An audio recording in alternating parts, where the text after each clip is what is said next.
नमस्कार दोस्तों, स्वागत है आपका हमारे ऑनलाइन शिक्षा के यूट्यूब चैनल में। आज हमें द हिंदू एडिटोरियल का सिर्फ एक ही आर्टिकल को डिस्कस कर पाएंगे। हमारा जो सेकंड आर्टिकल बच जाएगा उसको हम शाम की डिस्कशन में या तो कल की सुबह की डिस्कशन में हम उसे डिस्कस कर लेंगे। हुआ क्या है कि जो हमारे जो डिवाइसेस हैं उनमें प्रॉब्लम आ रही है, जिसके कारण रिकॉर्डिंग नहीं हो पा रही और ना ही विजुअलाइजेशन हो पा रही है।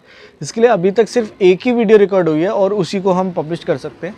तो इसलिए जितने भी एडिटोरियल्स आज के रह जाएंगे उसको हम कल की डिस्कशन में शामिल करेंगे। आइए देखते हैं कि आज कौन सा एडिटोरियल को हमें डिस्कस करना है।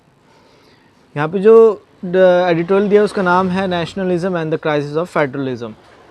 इस आर्टिकल का कंटेंट है इंडियन फेडरलिज्म। इस आर्टिकल में सेंटर और स्टेट्स के रिलेशन के बारे में रीड करेंगे कि पास्ट में कितने इंडिया के सेंटर और स्टेट्स के फेडरल सिस्टम कैसा रहा और अब कैसे कैसे चेंजेस आ रहे हैं। आज स्टेट्स के मिनिस्टर द्वारा बहुत ज़्यादा कंप्लेंट की जा रही हैं सेंटर्स के अगेंस्ट में, जिसकी वजह से सेंटर द्वारा भी बहुत सारा प्रेशर बनाया जाता है स्टेट्स पर, उनके प्रपोजल प्रोजेक्ट्स एलोकेटेड फंड को एक्सेप्टेंस ना देके। और इंडिया का फेडरल सिस्टम ख़त्म होता जा रहा है सेंटर और स्टेट्स के बीच में। सेंटर द्वारा आज खारिज किया गया है जीएसटी कंपनसेशन देने के लिए स्टेट्स को, जिसकी वजह से स्टेट द्वारा क्रोध दिखाया जा रहा है सेंट्रल गवर्नमेंट के प्रति, जिससे आज नेशनलिज्म और डेमोक्रेटिक प्रिंसिपल्स को ख़त्म किया जा रहा है। कहा जाता है कि फेडरलिज्म तभी फंक्शन कर सकता है जो लीडर्स इंडियन डेमोक्रेटिक नेशनल की अप्रोच रखते हैं, मतलब कि लीडर्स द्वारा भावना हो एकता की, जिसमें कोई रिलीजियस ग्रुप्स के आइडेंटिफिकेशन बिना करे उन्हें इक्वल राइट्स देना, सर्विसेज देना इंडियंस को। फेडरलिज्म और इंडियन डेमोक्रेटिक नेशनलिज्म दोनों ही बहुत ज़्यादा इंपॉर्टेंट है इंडिया के लिए। दोनों एक दूसरे के बिना कोई भी एक अच्छे से डेमोक्रेसी कंट्री को रन नहीं करा जा सकता।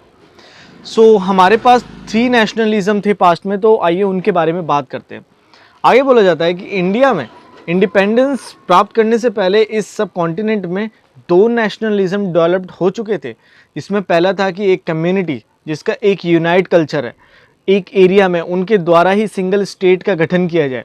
जिसके बाद इंडिया में 2 पार्ट्स में नेशनलिज्म डिवाइड हुआ था, जिसमें जो कल्चर जो रिलीजियस टर्म्स पर था, जिसे अप्रोच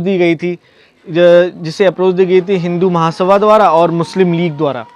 हिंदू और मुस्लिम दोनों ही अलग अलग रिलीजियस थे, जिनके लिए दोनों द्वारा अलग अलग स्टेट्स की डिमांड की जा रही थी उनके रिलीजन्स के बिहाफ पर। जिसमें हिंदू महासभा द्वारा इंडियन नेशनलिज्म को बनाया गया, जिसमें सिर्फ हिंदू नेशनलिज्म होगा, जिसकी वजह से हिंदू आइडेंटिटी के कारण बहुत ज़्यादा असर पड़ा उन दूसरे रिलीजियस पर और छोटे छोटे माइनॉरिटी ग्रुप्स पर। और वो लोग भी शामिल थे जो हिंदू पर्सन अपनी मदर टंग बोलते थे, उनके लिए मदर टंग भी उतनी ही ज़रूरी थी जितना उनका रिलीजन।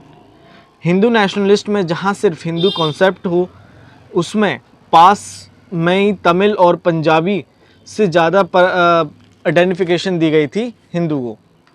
और जो दूसरा कॉन्सेप्ट लाया गया था, जो सेम कॉन्सेप्ट था, जिसे कांग्रेस पार्टी के सेक्शन द्वारा लाया गया था, जिनके द्वारा नेशन के लिए बोला यह जाता था कि ये जो नेशन है इसमें कॉमन कल्चर के द्वारा ही नेशन को बिल्ड किया जाएगा।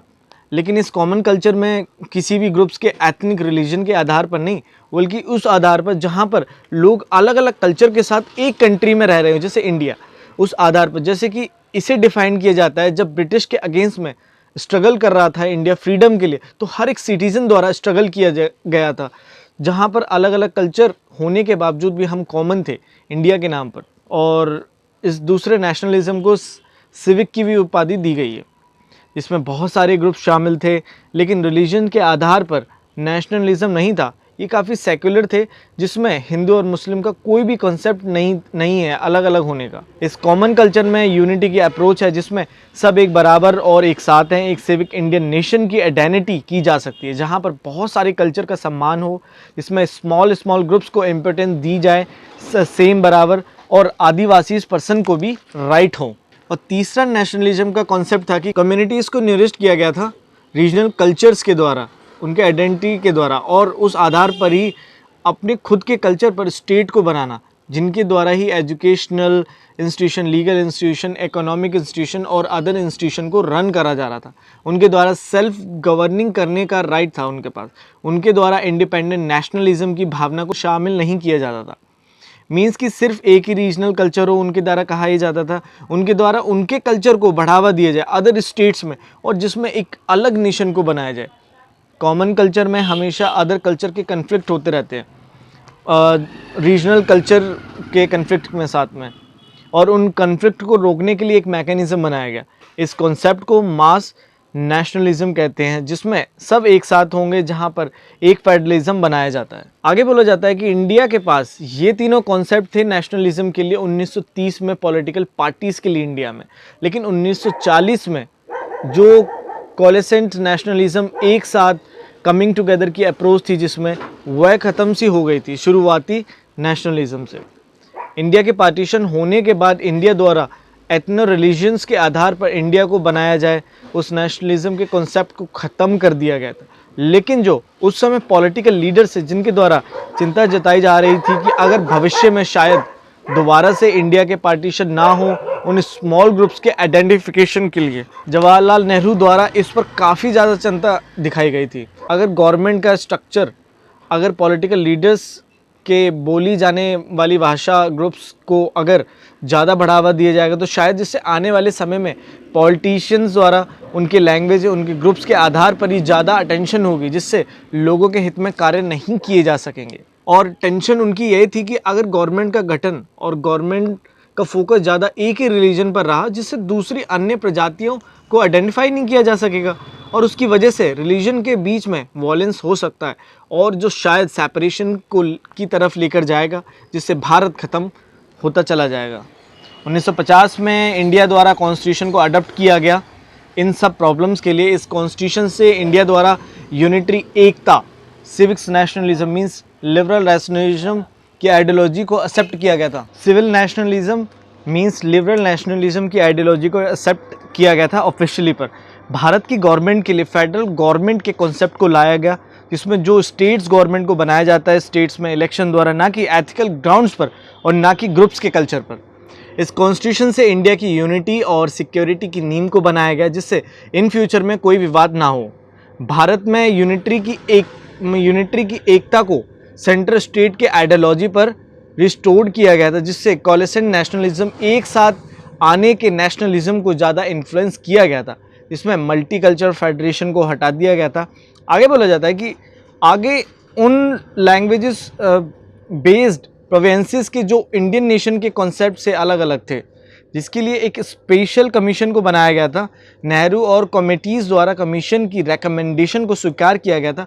आज कोई भी अलग से प्रोविंस नहीं बनाया जा सकता, लेकिन पब्लिक द्वारा डिमांड करती है, तो जिससे उनके द्वारा इस फॉर्मेशन को आगे बढ़ाया जाएगा। इस यूनिट इंडिया के तीसरे नेशनलिज्म से इंडिया एक तो हो गया था, लेकिन जिसमें धीरे धीरे करके स्टेट्स का फॉर्मेशन होना स्टार्ट हुआ, जिसके द्वारा उन कॉन्सेप्ट को ख़त्म किया गया एक तरीके से, जिसमें इन ग्रुप्स के आइडेंटिफाई नहीं किया जा सकता था।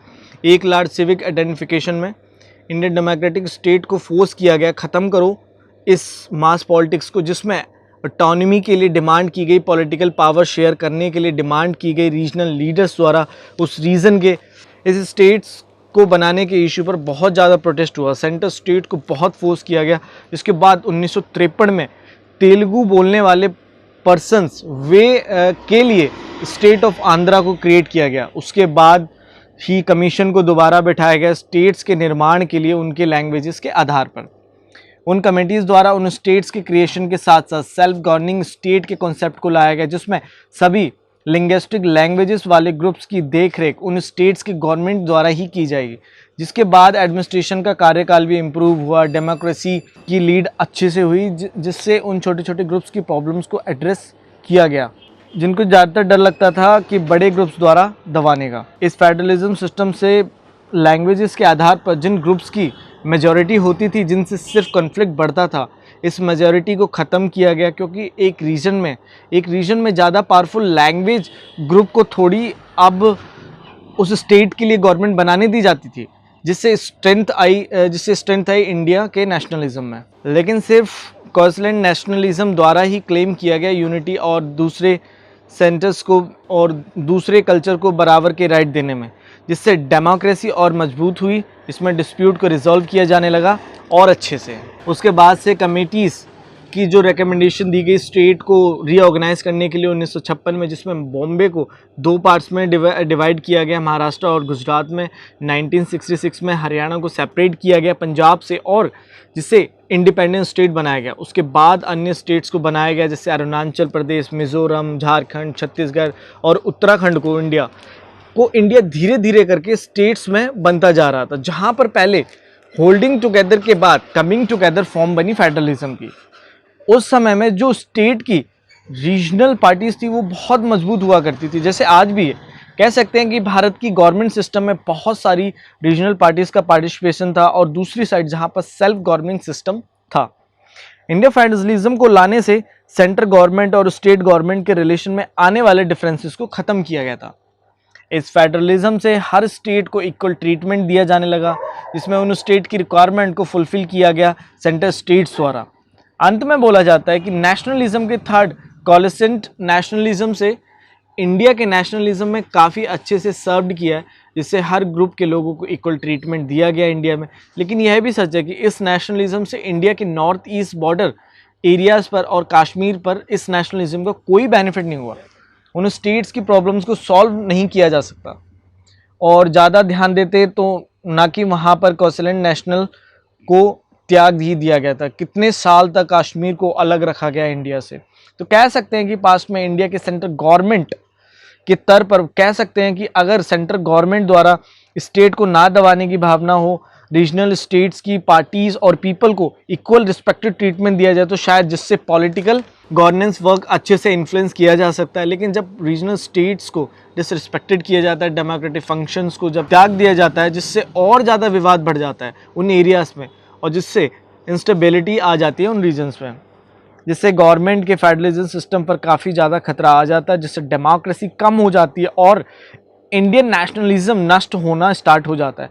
जब तक सेंट्रल गवर्नमेंट द्वारा स्टेट गवर्नमेंट के प्रति ये सब करना बंद नहीं होगा, तब तक ऐसे ही कुछ चलता रहेगा गवर्नमेंट सिस्टम से, जिसकी वजह से क्रैक आना स्टार्ट हो जाएगा नेशनलिज्म में एक और बार, और ये हमारी रिपब्लिक के लिए बहुत बड़ा डिजास्टर बनेगा। तो आज हमने इस टॉपिक को डिस्कस किया। Thank you very much. और जो हमारा जो आर्टिकल रह गया उसको हम कल के डिस्कशन में, नहीं तो फिर आज शाम के करंट अफेयर्स में मर्ज करके पढ़ेंगे। And thank you very much, and please like, subscribe and share my video. Thank you.